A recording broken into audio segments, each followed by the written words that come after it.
En çok ben öpüyorum. Havalarla bir öpüşmüştü. Seni kurban olurum ya. İşte. Bak hele bak. Çarpayılıq buradadır. Bütün işler uşaqların uşaqların Statistikayla çoxdular, azdılar. Statistikalı. 14 yaşı var, kızın da, oğlanın da. Maşayla gedib, gəl.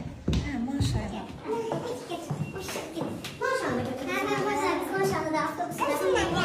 Heç deyil. Bu renk daha qəşəngdir. Bu qalsın.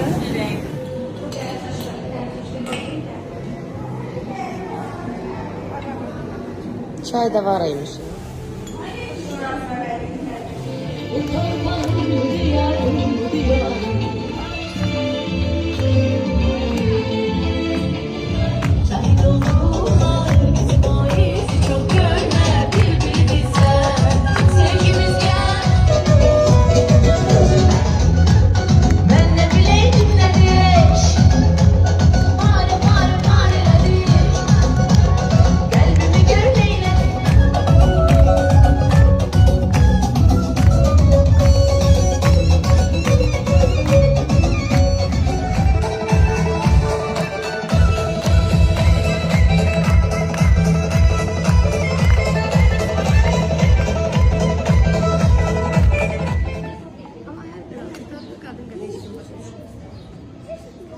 Qaydalar tətbiq olunanda buradan növbələr gələrək.